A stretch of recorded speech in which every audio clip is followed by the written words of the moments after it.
Hey kids, everyone's here? All right, hello, welcome to Art Speak Week. I'm Mrs. Maud, the director of the Visual Arts Conservatory at CSArts-SGV, and I'm excited to have my students and OSHA's visual arts and digital media students come to this event.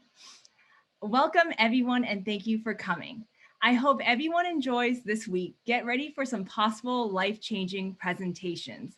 On a side note though, due to unforeseen circumstances, we will be rescheduling the Plastic Jesus presentation, so stay tuned.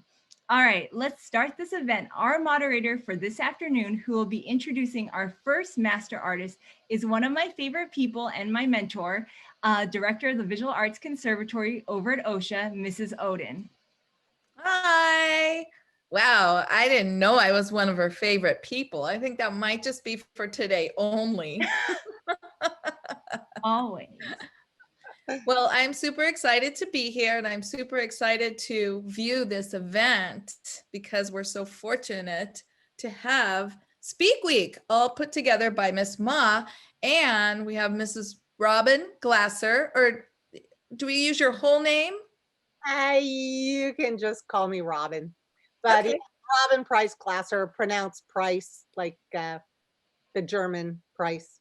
We're very lucky to have Robin Priess Glasser here joining us today as a world famous illustrator. And I'm going to let her actually share all the things she does because I would never want to underscore any of the things she does. I know her because she was also an OSHA parent. So I met her many years ago when her own daughter was a visual arts student. And that's how I met her and her amazing daughter. So she's giving back to us today because she's that kind of a person who always gives back and does so much for student education and for OSHA over the years. And we're very excited to have her. If you have any questions, keep posting them in the chat. Mr. Williams and I will answer them. Because there's so many of us here today, we're going to have to go with that format. Oh my gosh, I'm looking at Sasha. Yes, That's Sasha. That is Robin's daughter, who was an OSHA student. That's amazing. yeah, she has a friend who's a photographer who does these crazy head pieces and then just plays around with the photographs.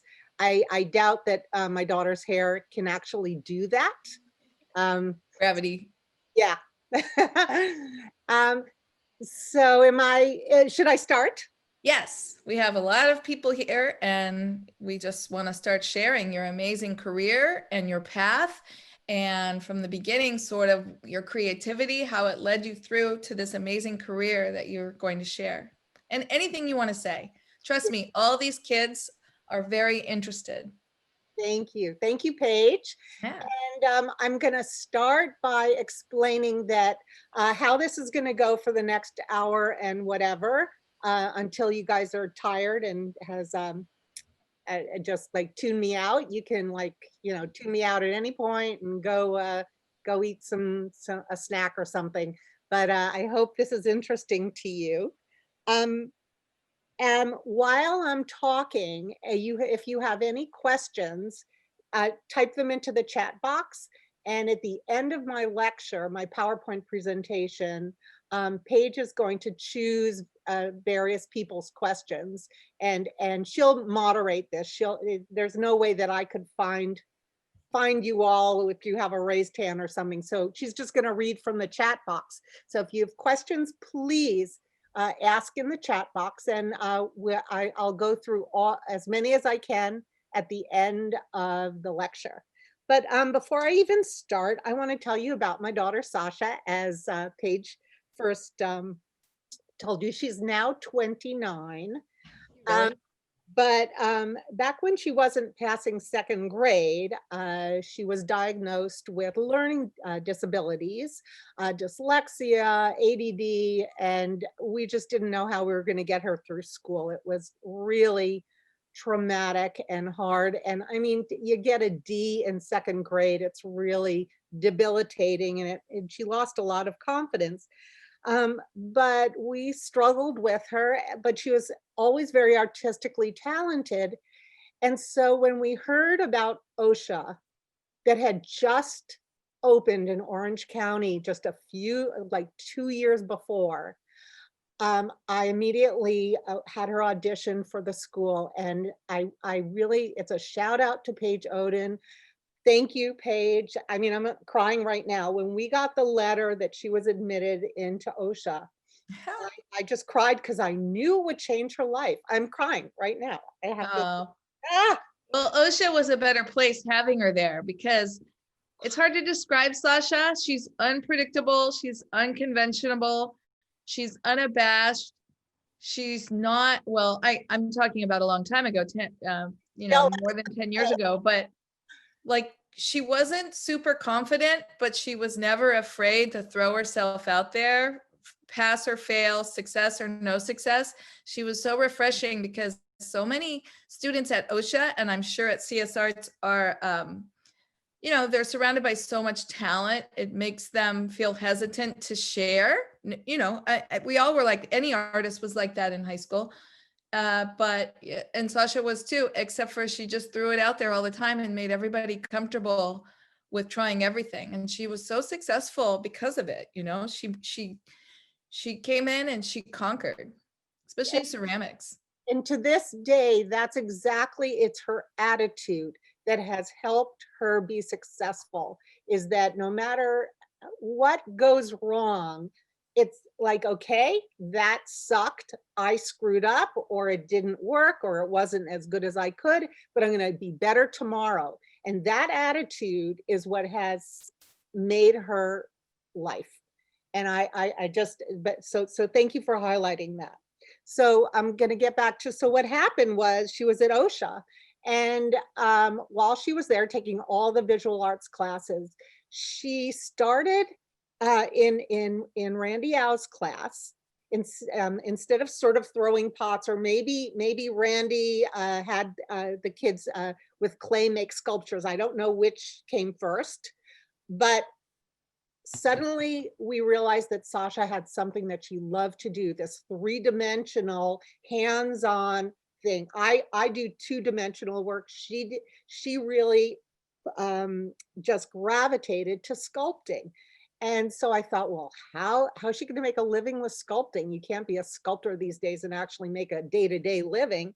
So I started asking around. This was in like 11th, 12th grade. And I started asking around and found a friend who knew Bill Corso, who is an Academy Award winning special effects makeup artist in Los Angeles. And he advised her, instead of trying to go to college, since she really was having trouble with school anyway, regular classes, to go to cinema makeup school in LA. And she did. And she learned how to sculpt these models, and that after that they make a mold, and then they make the prosthetics, and they apply them, and they paint them. And here's just a little bit of the work that she's done. She's been working for the last 10 years. This was for a music video.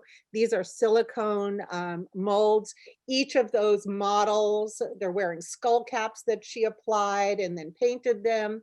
And then they each were wearing each other's heads. And when they went to kiss, they pulled the other heads off. And it was just this really incredible effect. And they didn't know, they could only do it one time because it was a very expensive prosthesis process. But this is the kind of thing that she started in Randy Au's class. Shout out to Randy. Thank you, Randy, for changing her life. You probably guys might know Jeffree Star. He is sort of a, anyway, this is Todrick. She created his outfit. He wanted to be a unicorn, and she sculpted that body piece, which they then made into material. I don't know that. I don't get. I don't know how she did that. She's done Heidi Klum's Halloween thing every year. She made those mummy masks, and she was part of the team that painted Heidi Klum. You can see that video on YouTube. Anyway, I wanted to tell you a little bit about Sasha first, because she went to OSHA. She had all kinds of problems, and she rose above it all. And she's been now in the special effects makeup industry in LA. October was her busiest month, despite the pandemic. She did 1 million music videos day after day for some really amazing talent. And she works on television and movies, and she's just had an incredible career. And the thanks are to Paige. And I really am Oh. crying again. Jesus. No, you know, like so many kids, I mean, OSHA helps them and SGV Arts helps them sort of identify their special talent and gives them the confidence, but the rest is all them. I mean, you know, that goes on. That, we just helped her see what she's good at and use the materials, but she had it in her all along. But it was when I was at some kind of parent teacher situation where I was sitting around talking to other parents in 12th grade in the senior year, and we were all talking about what are the kids going to now do? Where were they all going? And I didn't have a plan yet. And it was some parent who pointed me in the direction of special effects makeup. So this is the kind of networking, it's wonderful that the kids are all connected, and there's a built-in network that they're getting at OSHA that's going to be their platform, their connection to the arts world from now on, because every job Sasha gets is through somebody, saying, hey, I need an assistant. I need this. I'm doing this. Can you do that? I can't do it because I'm doing another job. Do you want to have this job? So it's all through networking. And so you guys stay connected. That's your meat and potatoes right there. That's how you're going to get work in the future in your field. Okay, so I'm going to now talk about me. All right, so can everyone see this? Okay, so, Yeah.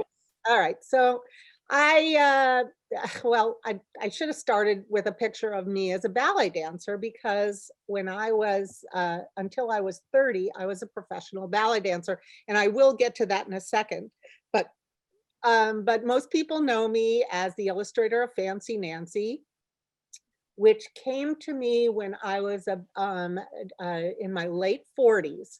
And I sort of believe that the dream of glory or whatever, or being successful that's baloney.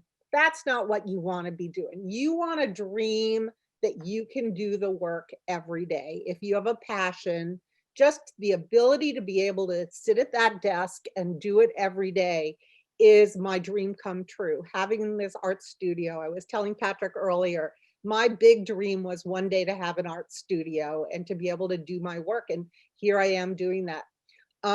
So it really is about the work. I'm just going to start by telling now the story of how the inspiration for Fancy Nancy and the whole road to where I am today is. So Fancy Nancy started with Jane O'Connor. People ask me all the time, how did you come up with Fancy Nancy? We did 80 books, licensing, all kinds of stuff, which I'll tell you in a second. But it all started in the head of Jane O'Connor, and in picture books, in book publishing, all the ideas start with the author. They write the manuscript. That has to be sold to a publisher. Then the publisher hires the illustrator. I have lots of people sending me emails saying, I wrote this lovely story, would you illustrate it? And I say, you don't need an illustrator. In fact, don't even talk to me. You have to send your manuscript into a publisher, get a contract. They pick us, they pay us, they work with us. It never goes through the author until you get to a certain level, which is many years down the road. So Jane O'Connor had an idea one night while she was making spaghetti for her kids. She's not a very fancy lady. In fact, she says she is understated, which is a fancy word for plain, which is how Nancy talks. And she was in her kitchen making spaghetti. Her sons, who were grown, were coming for dinner.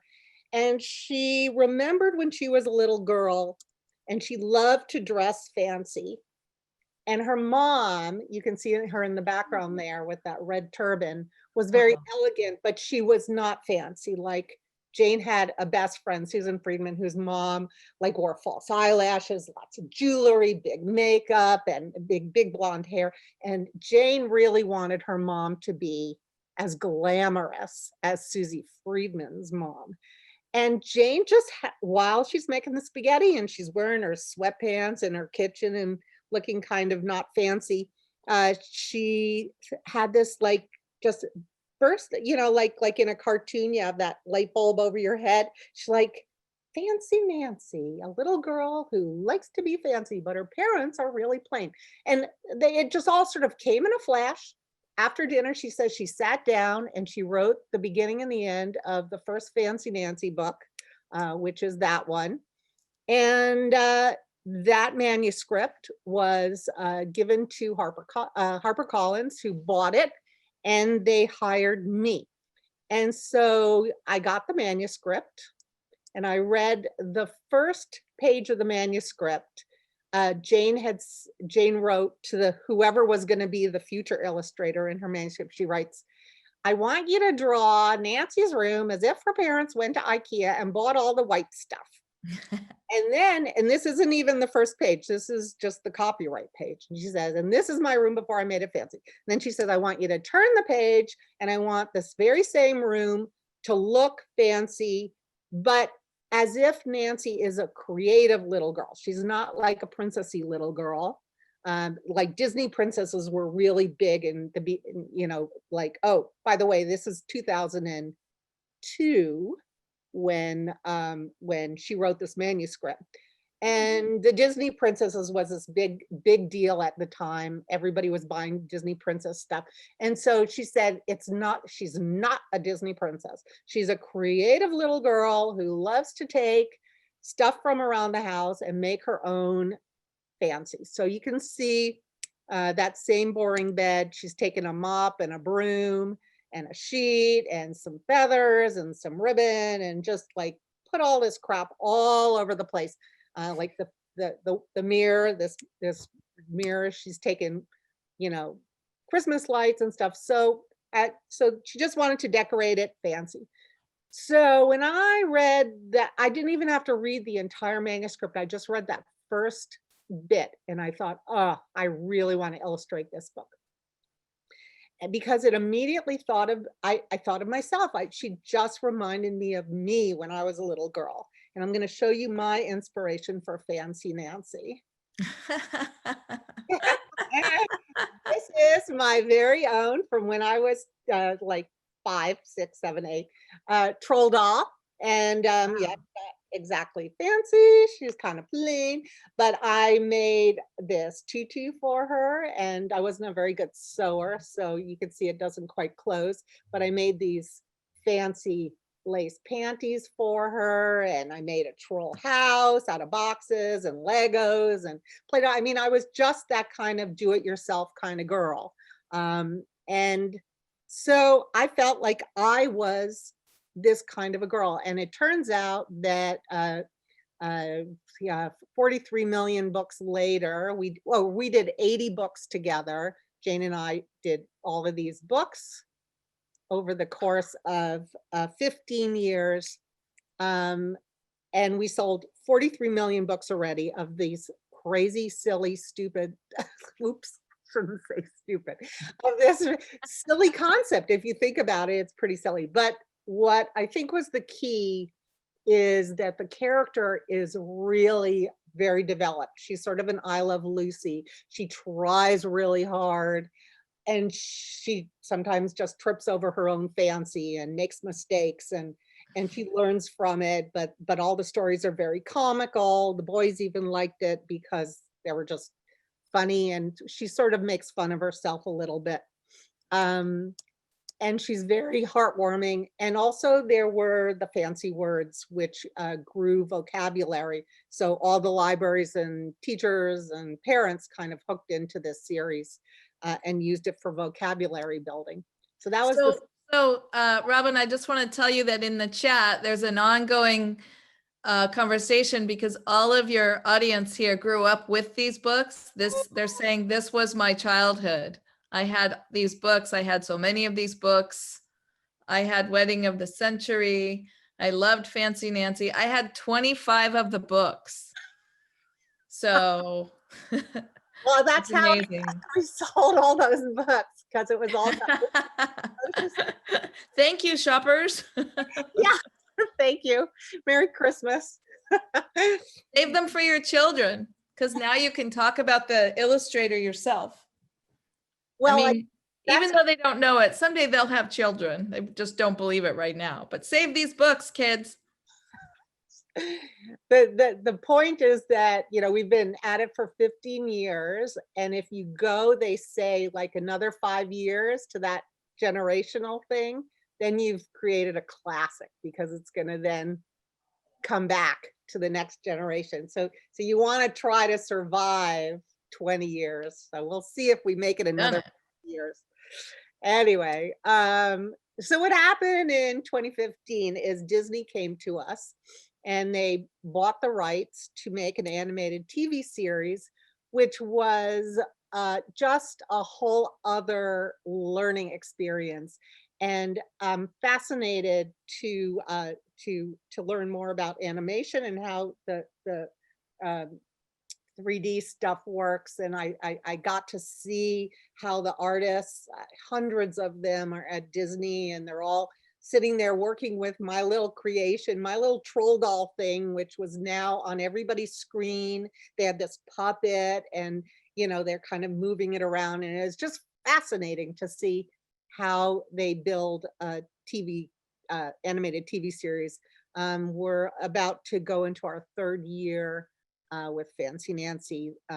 But here's the problem, is that when Disney buys you, they say, we're taking everything and go away and leave us alone, because we want to do this ourselves. So we were told, oh, wait, before I finish with Disney, I got to go last year to Disneyland and meet a frightening, large Fancy Nancy, which just because it was so big, it was kind of, Yeah. but really, really crazy to have something that was in Jane's head, that was in my head, that was now walking around Disneyland, was like one of those dreams you don't dream, you don't know to dream. It was just crazy. Anyway, Disney bought all the rights, so they said you can't do any more Fancy Nancy books. By that point, Jane and I had done 80 books and we were pretty burnt out anyway. So we said, fine. I was on my last tour of Fancy Nancy. Every time a book came out, the HarperCollins, the publisher, would send you on a national tour all across the country, going from state to state, to schools, to bookstores. And each author, and in my case, the illustrator, would present your book, and the kids would then buy the book from the bookstore. And that's sort of a book tour, and it's lots of fun. I love it. I love meeting the kids. But you make your own lucky, and that's sort of my motto. They always ask, say, what is your motto? My motto is, the harder I worked, the luckier I got. And I think it's like we were talking about Sasha. It's all attitude. It's all about just throwing everything up against the wall, putting everything out there that you have, and you never know what's going to come back to you.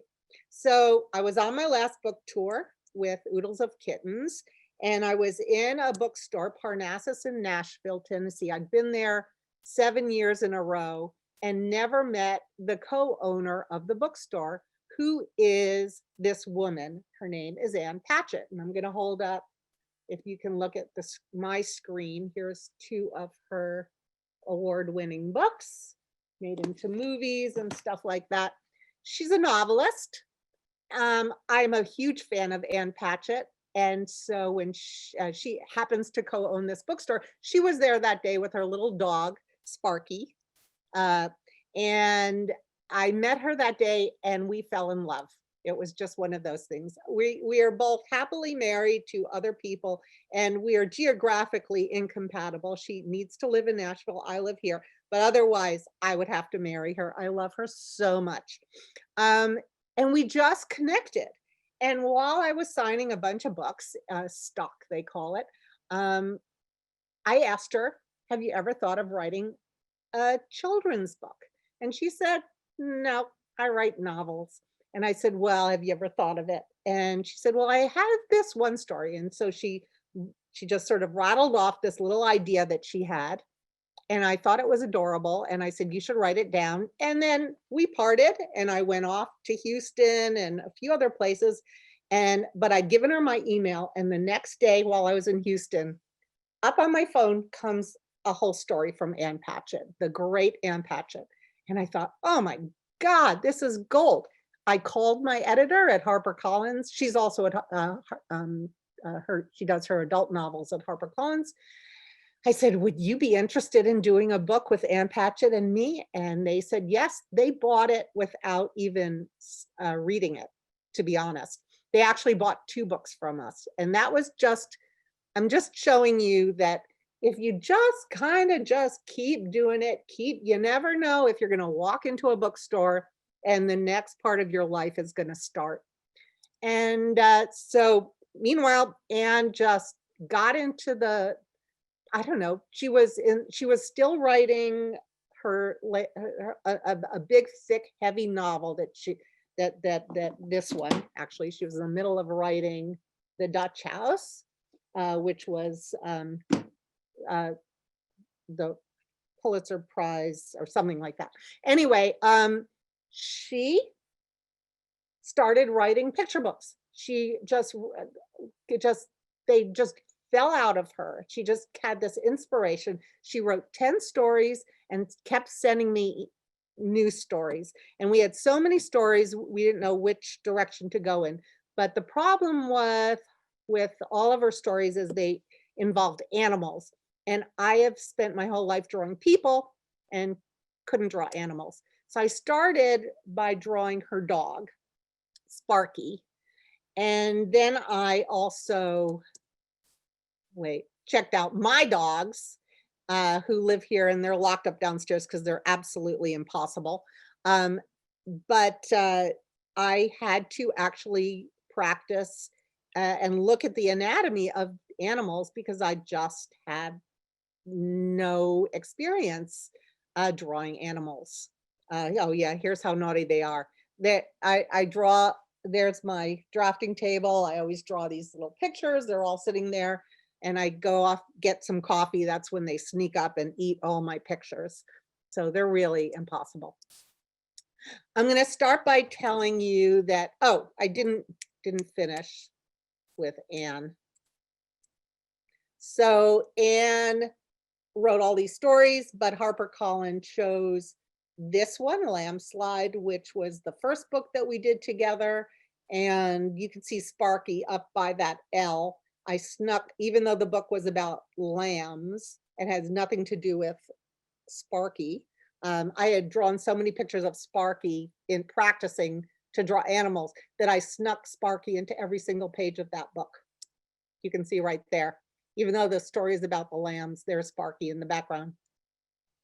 And then we did a Scapegoat. That's the latest book that's out right now. Anne really loves malaprops. Malaprops are words that sound the same, like scapegoat and then escapegoat. So she wrote a story about a goat that escapes, and the whole family blames the goat for everything that's going wrong that actually they're doing. It's about lying and taking accountability, which was a very timely book for right now. So here's my studio, and I am in my studio right now. And those are my terrible dogs. Okay, I'm getting to now my former life and how let's see, it was 25 years of ballet wasn't a waste of my time. Okay, so here's what I'm trying to, let's see, how am I trying to say this? That when I stopped dancing at age 30, I hurt my back. I couldn't do it anymore. I was a professional dancer until from like 16 to 30. And then I couldn't do it anymore and had to go. I was done, and I thought, well, what was that all about? I lost my identity. I didn't know which direction to go in. And so I decided, because I always loved to draw, to go back to school to learn how to be a children's book illustrator. And I was old enough to know that I needed to make a living.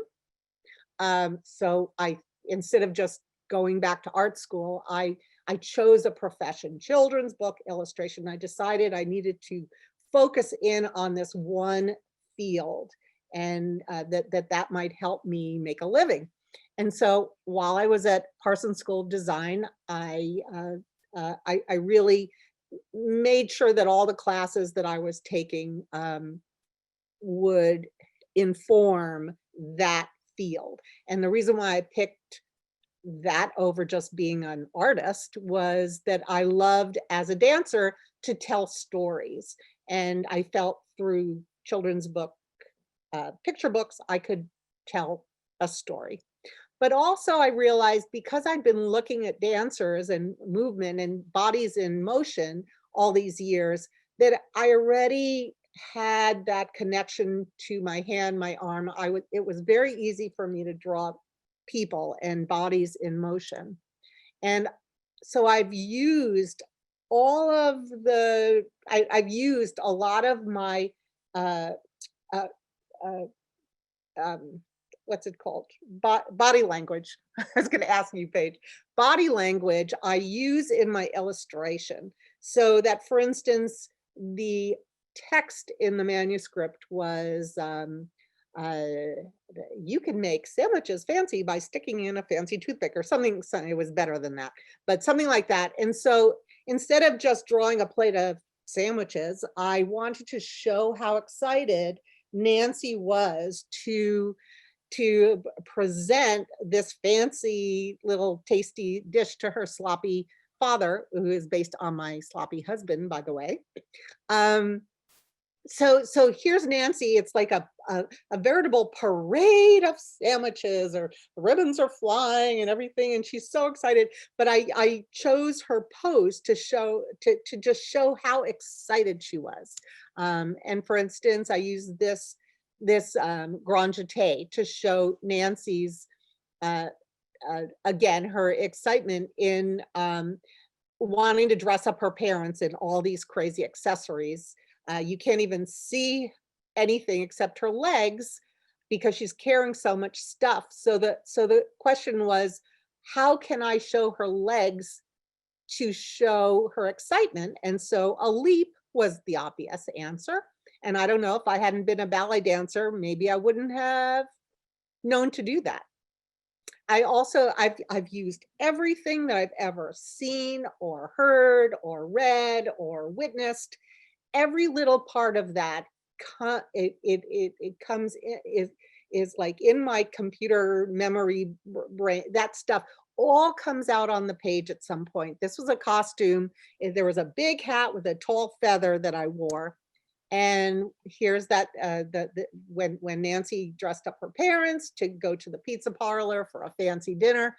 I took, Nancy had to use things from around the house, so I thought of a tutu, plopped it on Mom's head, big feather. It looks like it's too dark, but trust me, there's a really tall feather there. And so I remembered that and threw it on the page. That's so interesting, because I never knew that, but I feel like it makes so much sense in the way you accessorize and the way you exaggerate. Like if all these kids are taking gesture drawing, and you can kind of feel the exaggeration of the pose, because you can stand in that pose and you know it's more emphatic by exaggerating it. Yes. And that it just makes so much sense. And I never knew that before. Body language. Fascinating. Really want to use that to show the expression. I find I'm at my desk and I'm grimacing the way I want my character to be grimacing. And I like, yeah, I mean, it was very hard to draw her with her eyes rolled while I was rolling my eyes. Like I kept pulling a mirror, to see, wait, do the eyes go to the side? Do they go to the middle? Do they go, I'm constantly feeling the emotion of my characters. And I feel like I always feel like I failed. I can't stand, I mean, I can't even stand looking at my old pictures, but because I know I wish I could do it better, but tomorrow, hopefully I'll be able to do it better. Anyway, so I also use everything. This was my niece. That's not Halloween, that's kindergarten. She was a real drama queen. My sister made this Glinda the Good Witch outfit for her, and Nancy showed up wearing that. My nephew, who is now going to college, is in therapy since I turned him into a girl. That's a joke. He was so cute when he was little. My sister sent me all these pictures of him, which I used in a book I was working on at the time by Garrison Keillor called Daddy's Girl. This is just how pictures, and I remember that Jessie was once studying snorkeling, and she looked so ridiculous, and I had my sister send me that picture, and there's JoJo showing up looking ridiculous.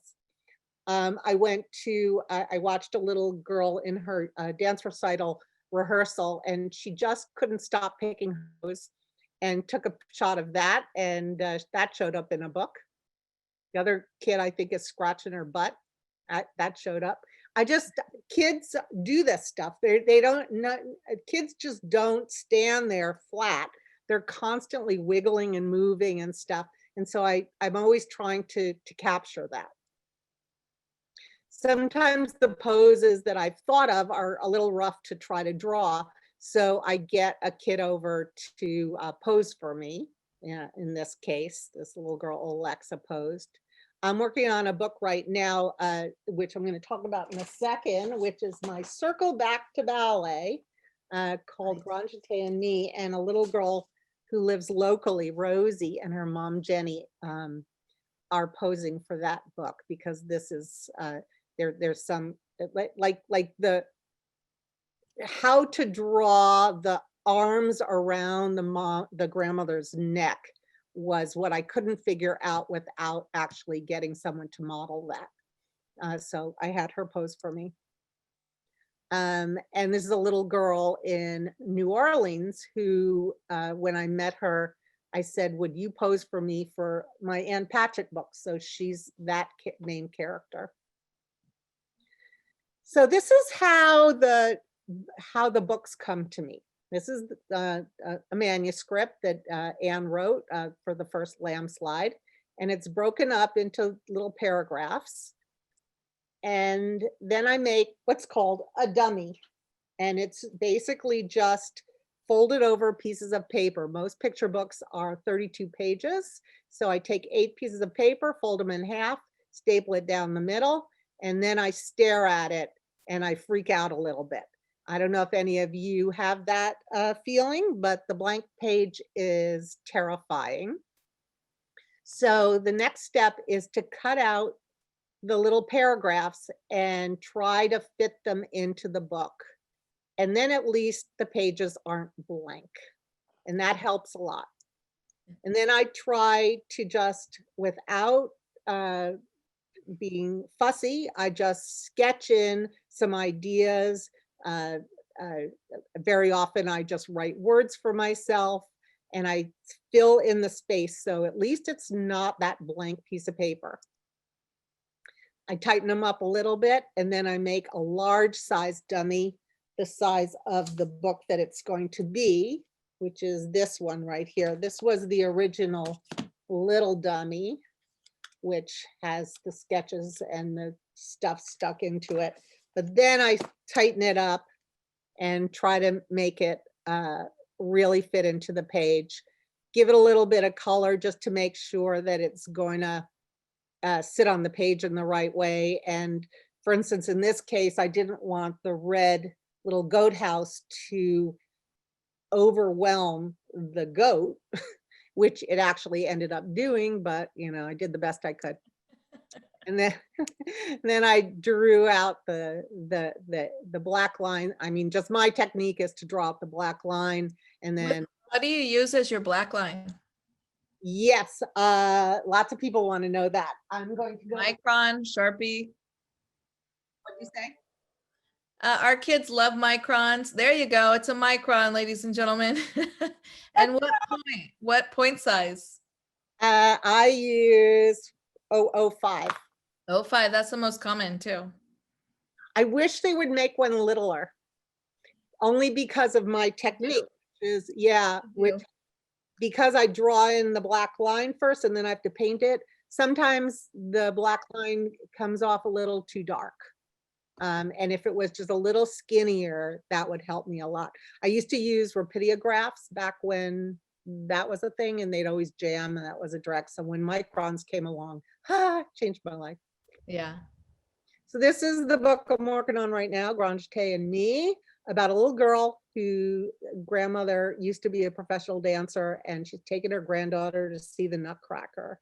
And so this was and now I'm going to show you my little personal technique, which is this.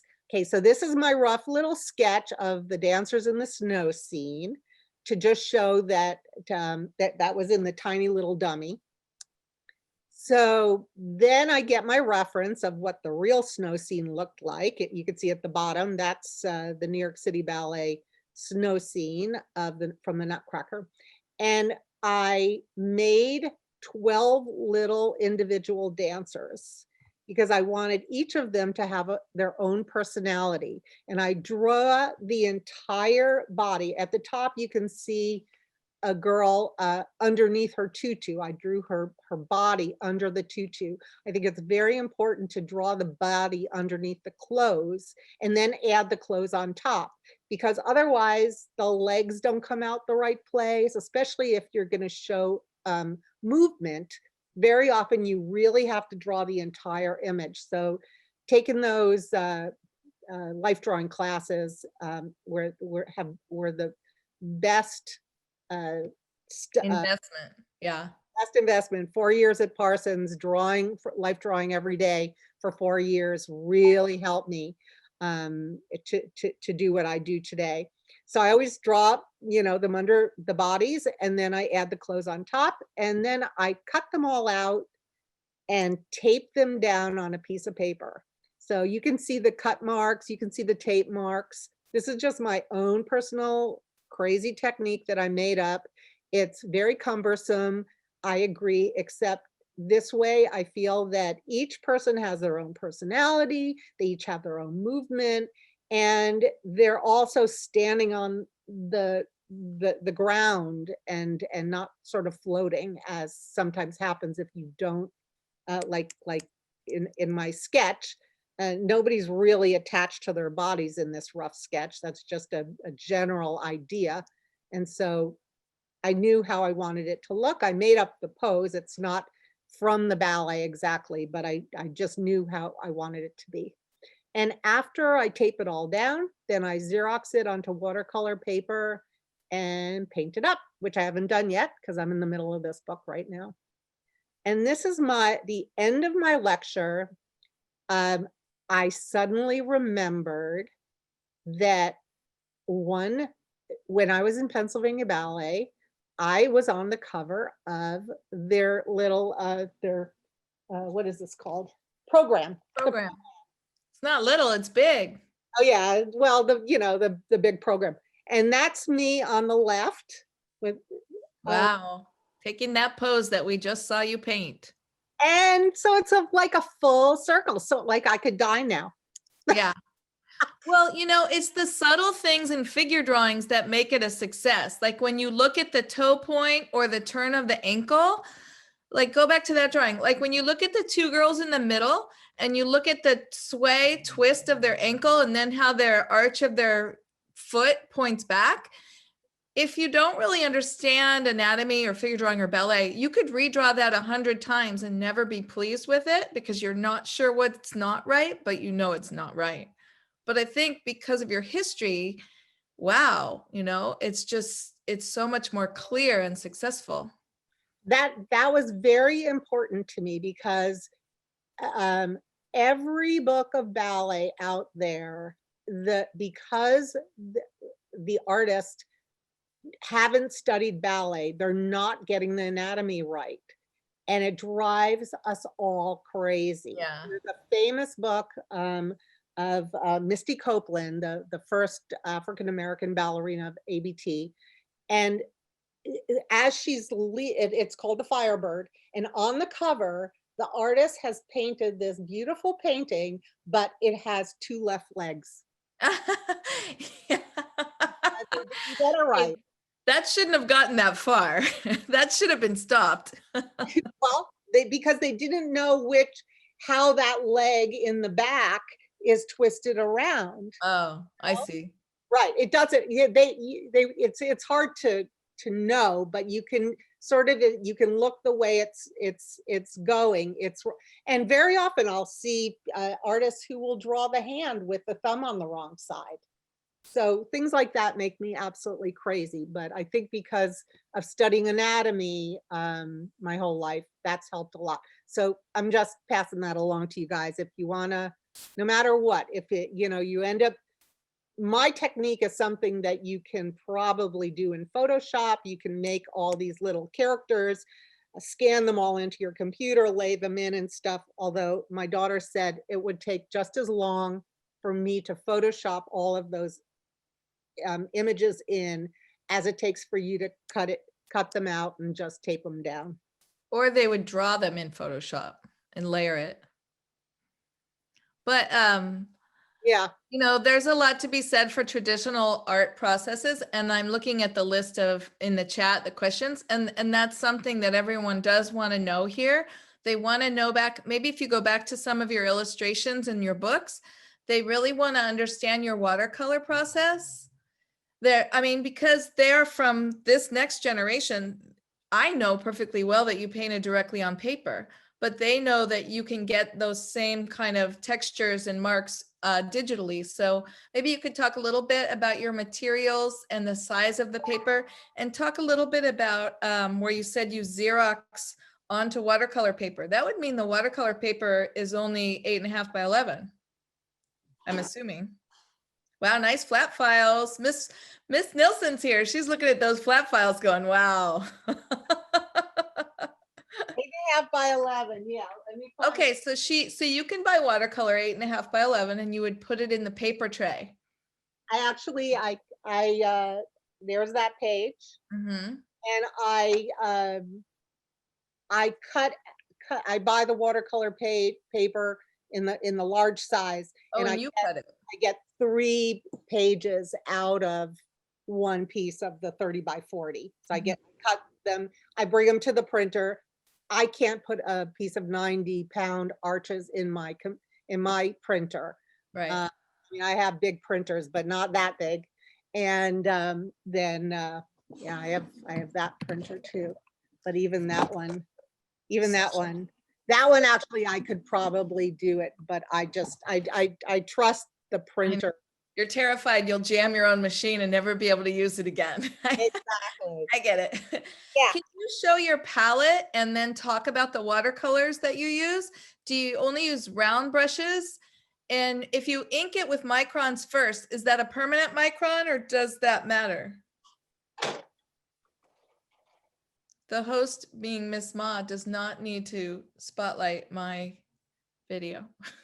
You should have all. Okay, so everybody can get that palette. And what kind of watercolors? Those are transparent, not gouache? I use both. Both. I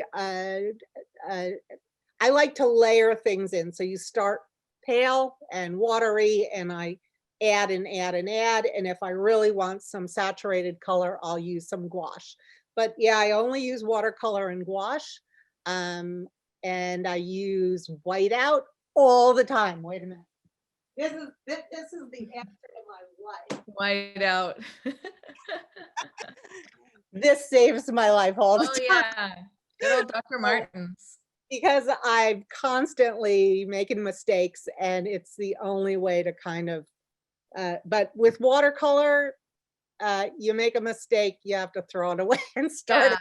Yeah, to our audience, watercolor is the hardest material because it's only successful if it's not scrubbed and labored. I mean, you're all going to learn that if you haven't learned it already. So whenever you see a really good watercolor, you have to give them so much more credit because that is transparent.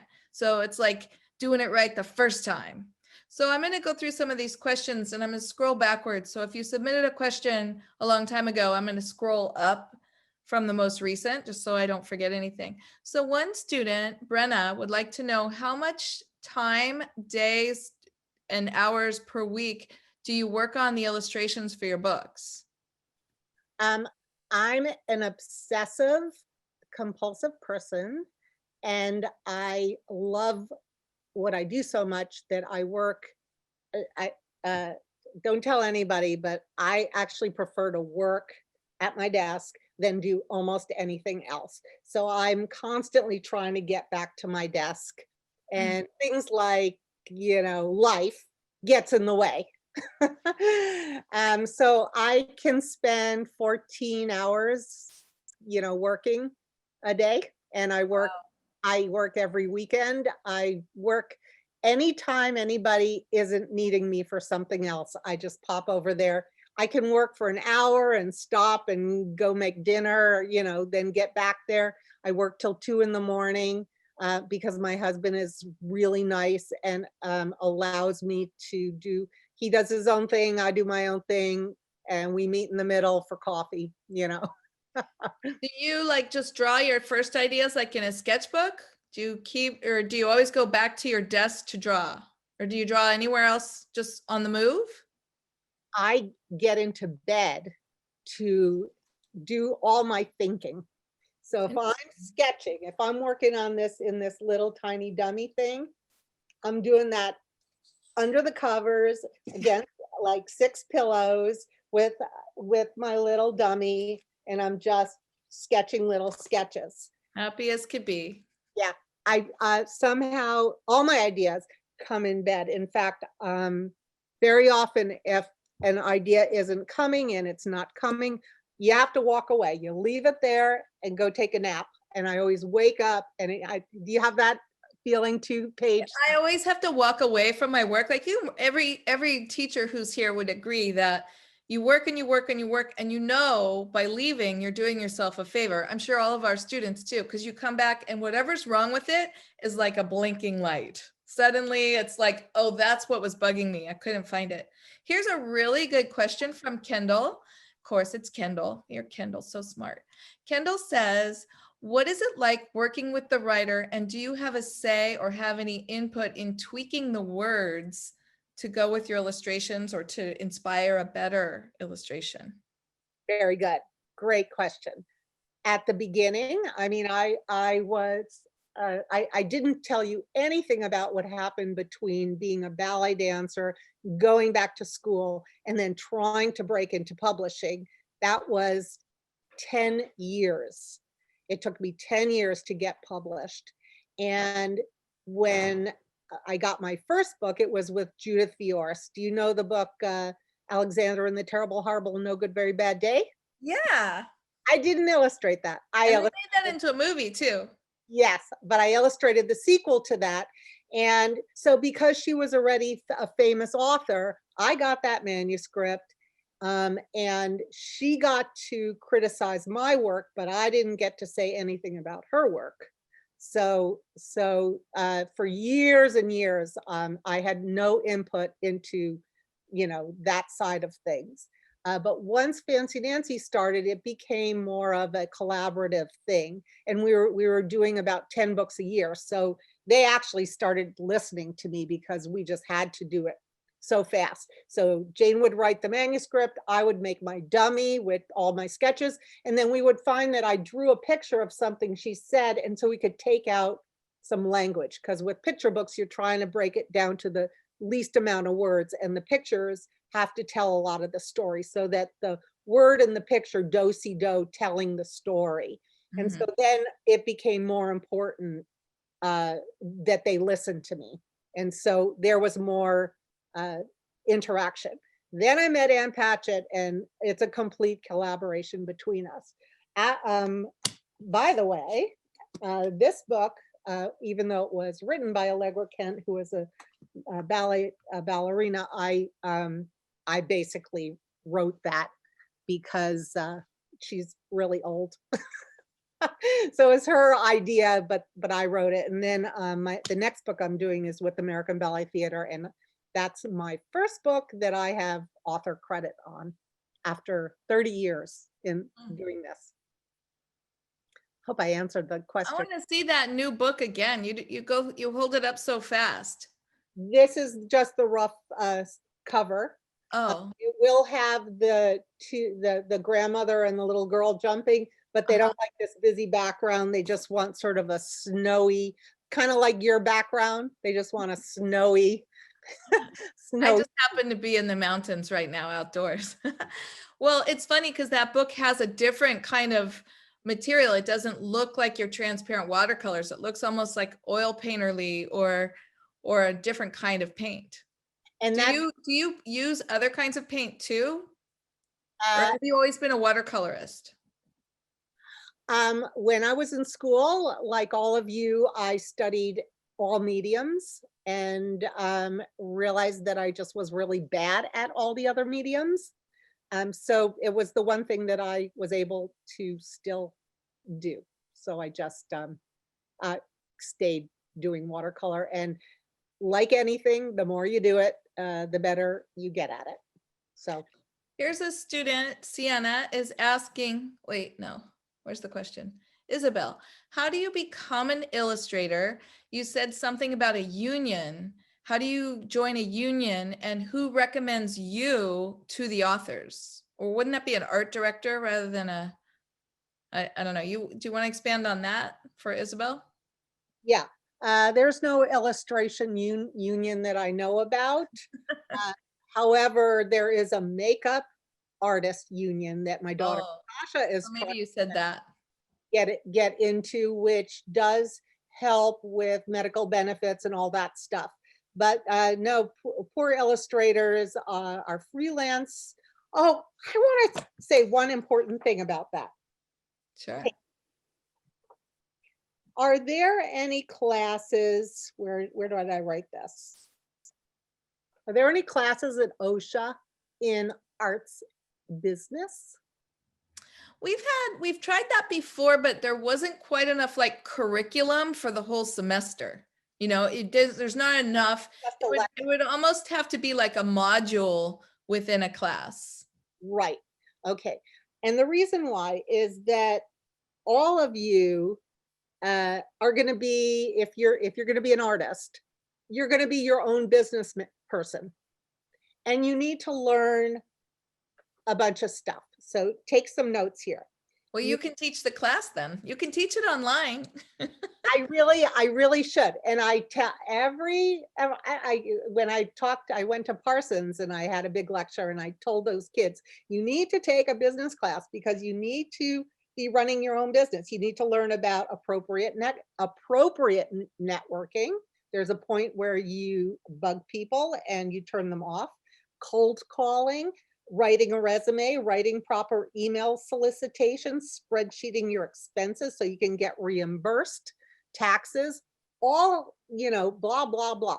You need to know all that stuff because it is your own company. Mm-hmm. And certainly taxes is something you're going to need to learn about. So I don't know, I would have to give you a whole separate lecture about that. And if you ever want me to do it, I could do it. But I want to encourage you if you go to college, to take a business class, because everything these days, it seems to me that more millennials, are you guys millennials or what are they? I actually don't know. And I'm the only one here. Somebody could type that in because I actually don't know what they are. Zoomers. Gen Z. Oh, Generation Z? Gen Zs? Yes. Oh, Generation Zoomers? Millennials are born in the 90s. Okay, well. Right, right. That's true. My daughter's a millennial. You guys are Generation Z. I recently read an article about how you're all going to be, a lot of you are going to be working from home and being entrepreneurs and making and having your own companies and your own businesses more than working in a company. And that, what else was it? Anyway, the point is you need to take a class if you can, because you're going to find, especially something like taxes, for instance. My daughter, who will be buying molding materials for the prosthetics, for instance, she has to keep a tabulation of all her expenses and then charge the, she has to know what she charges the employer, you know, the company, the film company for, and then what are her own expenses that she can then write off. She can write off her gas going to you know, this, you need to know all that stuff. So anyway, enough about that. No, that's really important, especially to our seniors. And that's something that Megan wants to know more about. And I think that kind of leads into, if you were advising a young person who wants to be an illustrator, and I know that the world is different now because there was a period where illustration was a very viable career. But now if you look at the non-existent newspapers and so much that is online, there's much less opportunities to be an illustrator. Do you have any comments, or in the group that you know, the people, your peers in your industry, can you comment on that? I personally feel like just give it time and it will rebound in a new way, that digital skills are super important going forward.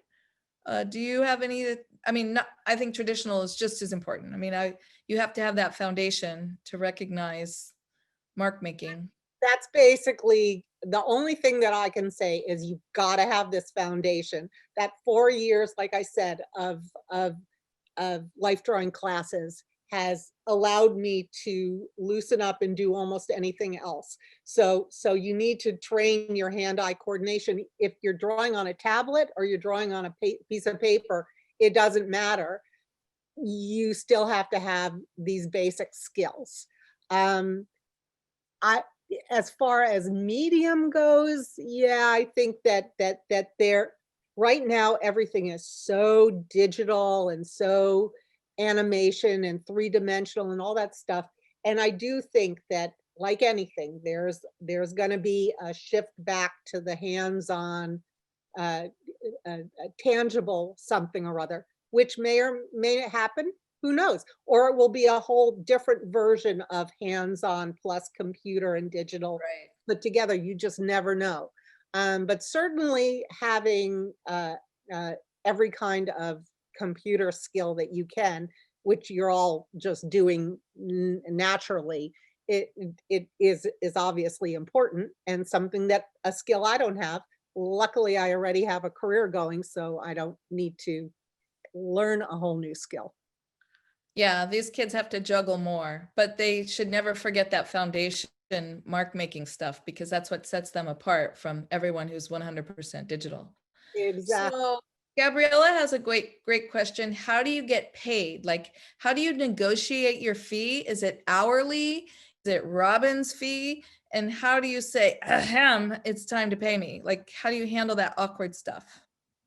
It's horrible. And with illustration, we all have agents, and the agents do that negotiation for us and try to, you know, that the publisher will offer me a certain amount. The agent will come back with, these are what I want and stuff. And they usually get, they get a 15%, some horrible I heard recently that some illustrator agents are asking for 25%, which is an awful lot of a percentage of a person's work, because for illustrators, even for a whole book, that you're not paid a whole lot of money, especially at the beginning, and it goes up as you become more successful, of course. But the agent raised your price for you, you know, like it's in their best interest to get more for your work if they're getting 25% of, I mean, yeah, that seems like the highest high, but Yeah, I think it was really high. I was upset to hear that somebody was asking. so Sienna wanted to know, what do you consider your weakness in drawing and your strengths, and how do you use that to your advantage in your design work? I mean, Well, I don't know if answering that for me helps you. Um, all I can say is just I'm always trying harder to be better at what I do. Even 30, let's see, I was 30, I'm 64 now. 34 years into this career, I'm still every day trying to be better and right. not happy with the work I did yesterday. But you know, you push it aside and you move on, right, Yeah. Paige? And the other thing, Sienna, is you tend to do what you love to do. So you're going to draw what you enjoy drawing, and that's just going to become who you are. Megan has another question. How do the agents find the illustrators, and like getting one and what not to do? Or and in your career, at what point did you need an agent, and how did you find an agent? So 34 years ago was a whole different story than today. Today, there's a lot more artists because so many of my generation told our children, follow your passion. You can do what you love. You can do what you're good at. You know, you don't have to just do a boring job. You can be an artist if you're talented at that. Uh, so it's sorry to inform you of this, but because there's more of you flooding the market, the competition is higher. When I was first getting into illustration, there weren't that many of us. There were fewer agents. You could get an agent much easier. The artist tries to get the agent. Sometimes it's even harder to get an agent than to get published. And it's sort of a catch-22. If a publisher likes your work, then then an agent will take you on and negotiate that fee. So it's very complicated.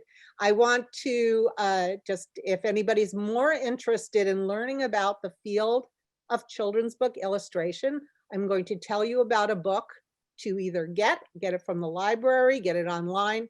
It's called The Children's Book Writers and Illustrators Market. And it will tell you all about the business up to date. It's published every single year with the names of all the publishers in it, agents, various agents and stuff, and giving you the basic business information about how to be an illustrator, the business of illustration. Because I can't answer, there's just so much. Well, yeah, and these guys, they just, you know, they haven't started yet, so their path will unfold. Everyone's is going to be slightly different. Do you ever think about writing your own book? Because honestly, I feel your illustrations are better than the text. Like, I mean, with your dogs, I mean, have a day with your dogs at the beach, you know, like, do you ever just think, you know what, I have some ideas that I want to illustrate, but there's no manuscript that hosts my ideas yet? Okay, so every idea has been done in the world. And it really takes a pretty great writer to write a very short book that tells a whole world, that engages everybody. It really, it's much harder to do to write a good picture book than anybody thinks. It's really hard. I've been trying for 36 years. I did finally write this book for American Ballet Theater. It's about me as a young dancer. So I did have that personal connection with the idea and the story, and so they did that. But the best children's book authors are like poets. You know, a manuscript for a picture book is like 2 pages, and that's it. And you really have to change the world. And to get published today, that first story has to be pretty mind-blowing to get any publisher to publish you. They don't even publish that many books a year. And think of all the people who are writing and sending in, you know, thousands and millions of authors are sending stories in all the time. So it really has to be special. It can't just be the dog at the beach. Shoot, that I was know. my plan. I know. Sorry. Well, we have these incredible kids that can illustrate beautifully, and they're also great writers. So to me, because they're so young in the industry and they have no connections whatsoever, and not many people will take them seriously because they're so young and they haven't been in college yet, but like their logical avenue is to create their own opportunity. Yes, which is so what I did from my age 30 till I got published at 40. And I don't mean to make anybody feel bad about that. I just want you to know that the way into any world is through time and working and building your network. I was making my own books and sending them to publishers for 6 years before somebody hired me. Okay, so this isn't anything that just happens instantaneously. It takes time. And I think that's why I told you the story about Sasha, because it took her 10 years to really make a good living and get known in the industry, and building up her network of people who are in her phone who call her for jobs. And it just takes time, and you just keep plugging at it. And most people, just like actors, are, you know, work at restaurants or something while they're trying to be an actor. Just, if you really love it and you really believe in yourself and you want to do it, just keep pushing, keep doing it. Don't give up. That's all. It could take time. That doesn't mean they don't like you. It takes time. well, and the great thing about these students is they have opportunities to just show their work on websites, you know, get involved in every website you could, you never know who's looking at it. You have no idea. Just like Miss Glasser said, or I'm just going to call you Robin, throw everything at the wall, do it all. You're so good at juggling a dozen things just because of your education and going to school from 8 to 5. So do it all, and you never know what site you posted your work or what thing you joined, what person is looking. So Gabriella has another question. What would you consider to be the hardest thing about being an illustrator? Loaded question. Probably just raising a family at the same time, living life at the same time, promoting yourself and living a life. That's a really good question, Gabby. And Robin, The hardest thing for me was that life was when you get a job, and like you said, you know, draw whatever you love to do. Well, sometimes the job that you get, you're drawing something you don't want to do. You don't really like the book, but they want, you know, you don't really like the story. At the beginning, there was a lot of grunt work that you have to do. You just have to just keep plugging through that and doing the best you can. I also was a single mom, a single mother when I was starting out this career. So that was the hardest thing in the world, was trying to juggle having no money and being a single mom, raising my kids, my 2 kids with the beginning of an illustration career and hardly any money for it, and knowing how long it took me to do each book. So constantly just not sleeping. Okay, that was hard. But for instance, what I learned is how to do 2 things at once, which all of you can do. I just know it. So for instance, the cover of Fancy Nancy, this drawing, I was running vocabulary words with my son, who was 10 years old at the time, not in this house, but the house before. He was sitting there and I was reading him the word, and he was then trying to remember what it meant. And we went down the list. Meanwhile, I was trying to get a character study of what the character would look like. And at the end of the vocabulary words, I looked at the picture and I held it up. I said, hey, what do you think of this? And I literally had drawn this, but in a black line without the color. And he kind of went, okay. And he ran off, And I thought my subconscious drew this thing. I had been thinking and, sleeping and thinking about what I wanted her to look like, knew I wanted it to have sort of a troll-like look. You can see she's not, she's adorable, Right. but she's not princess and perfect. And that came out. I liked it, sent it in to my art director, and they put it on the cover. It just, my subconscious did it. So that's what we were talking about.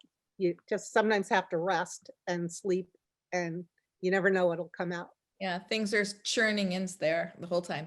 Sylvia has a really good question. What's a piece of advice you'd give to your past self when you were just starting with illustration? I actually would like to say something to my former ballet dancer self, because when I was your age, particularly, I was really, really, I had no confidence. I didn't like my body. I just didn't think I was good. I just was constantly beating myself up. Such a waste of time. And now I'm an old lady and I just wish I could be in that fabulous body for 2 seconds and just feel what it's like to stick my foot over my head without going, ah! You just did it. Yeah, I could still get my leg up, but without it hurting. So, never mind judging yourself constantly. Leave that on the floor. If you find yourself judging yourself, just go, stop it, and just do the work. You don't like you did, push it aside, do another one. The next question is from Nathaniel, but I think it's sort of circling back to something you said.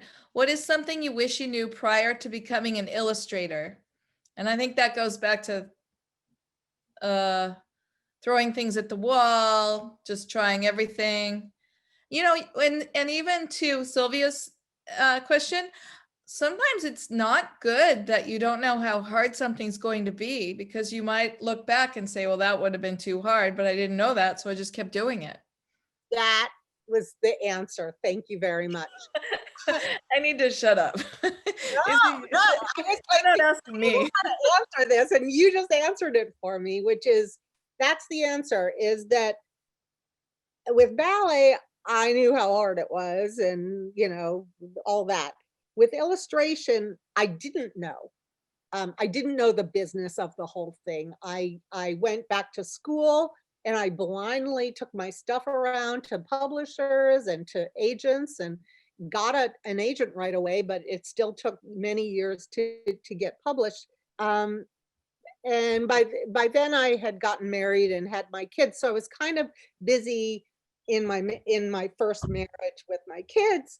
So I wasn't really noticing it took 6 years. So I was kind of do-si-doing all that stuff, but still making books and sending them out and getting rejected. But then I got divorced. Around the same time, I got my first book. And so then my actual career started. And I didn't know how it would be. I had no idea. I was making it up as I went along. Well, where would you, I mean, I don't know how familiar you are with different schools right now, but if someone is really interested in going on an illustration, is there one program that you prefer over any other schools, colleges, art colleges? I went to Parsons School of Design in New York, but had moved out here for my last year and went to Otis. Otis was fabulous. My son right now is going back to school and he's going to go to the art center. There's wonderful schools all over the place. So I don't know. Right, I agree. And Otis has sort of reinvented themselves, so they have a whole polished new look. And one of the answers to that would be to major in illustration, you guys, you are learning to work with others, to collaborate, to illustrate someone else's idea, like Robin's saying, to integrate yourself in a company, to learn to be a team player. Whereas in fine arts, if you were to major like in drawing and painting, well, that's just this glorious, wonderful time where you just get to make things, but you don't come out of school with a training to work in an industry. And it's always been my belief that illustrators are the best artists because they can do whatever they want for themselves, but they also know how to use their skills to illustrate someone else's idea. And someone who majors in fine arts and drawing and painting can't necessarily illustrate someone else's idea. So you come out with more skills. That's my advice, because my dad was an illustrator and that's just been part of my life. But throwing that in there. What should we look for when considering applying for an illustration program for an art school? Well, we kind of just talked about that, but the thing about colleges is they're ever changing. But Robin, it's kind of what I just said. What should we look for when considering applying to an illustration program? Sorry, my dog's up and about now. Again, I think you're better to answer that question than I think every teacher that you may have at OSHA or SGV would have some input in that, because the things with art colleges is they change every single year, and it's this constant race. Whoever's done the newest, whoever's revamped themselves the most. So the college that might not have been considered great 5 years ago might be the best one right now. That's what I was kind of saying about Otis, is they've put a lot of energy into their program to be cutting edge right now, whereas a lot of people from 5 years ago might have pushed you towards UCLA or something like that. Annette would like to know, did you ever change your major during college?